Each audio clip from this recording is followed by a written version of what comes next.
Back to my channel, and today's topic is approach to diagnosis of anemia.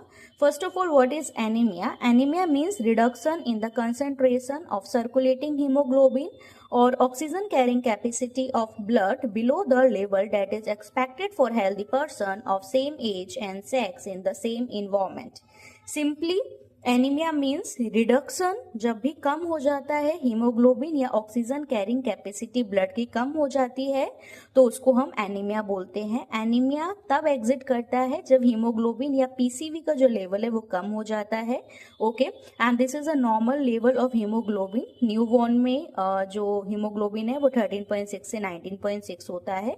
उसके बाद जो main है, mail के अंदर जो एडल्ट मेल है उसके अंदर 13 to 17 gram per decilitre haemoglobin होना चाहिए।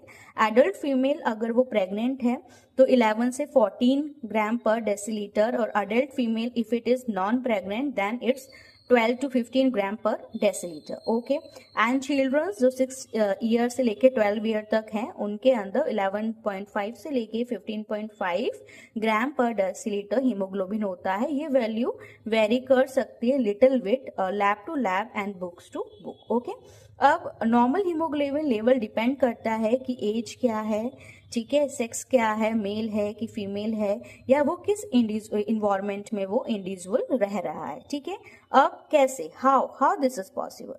ठीक है, सबसे पहले सेक्सेस के बीच में हीमोग्लोबिन चेंज होता है, मेल फीमेल। फीमेल की वैल्यू अलग होती है, मेल की हीमोग्लोबिन की वैल्यू अलग होती है, रिलेटेड टू एंड्रोजन्स। ठीक है, एंड्रोजन एक सेक्स हॉर्मोन्स है, तो ये बताता है कि जो वैल्यू है हीमोग्लोबिन की वो वेरी करती है क्योंकि इसका इफेक्ट पड़ता है इरेथ्रोपोइसिस पे। Erythropoiesis it is a process for the formation of RBC.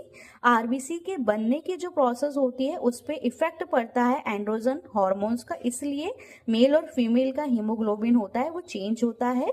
और हीमोग्लोबिन ड्यूरिंग प्रेगनेंसी कम हो जाती है, उसकी जो वैल्यू है वो कम हो जाती है एज कंपेयर टू जो नॉन प्रेग्नेंट है। क्यों? क्योंकि जो हमारा ब्लड होता है वो डाइल्यूट फॉर्म में आ जाता है, थोड़ा लिक्विड फॉर्म में पतला हो जाता है, इसलिए expansion of plasma volume, plasma का वॉल्यूम बढ़ जाने की वजह से और हमारा खून जो होता है वो डाइल्यूट हो जाने की वजह से जो हीमोग्लोबिन का लेवल है वो कम हो जाता है। और नॉर्मल हीमोग्लोबिन लेवल न्यूबॉर्न में थोड़ा कम होता है, उसके बाद न्यूबॉर्न जब 2 से 6 मंथ का होना स्टार्ट होता है तब हीमोग्लोबिन उसका मैक्सिमम तक जाता है। आफ्टर दैट जो भी पर्सन हाई एल्टीट्यूड पे रहते हैं, पहाड़ों पे रहते हैं, माउंटेन पे रहते हैं, उनका हीमोग्लोबिन ज्यादा होता है as compare to sea level. Okay, next part में हम पढ़ेंगे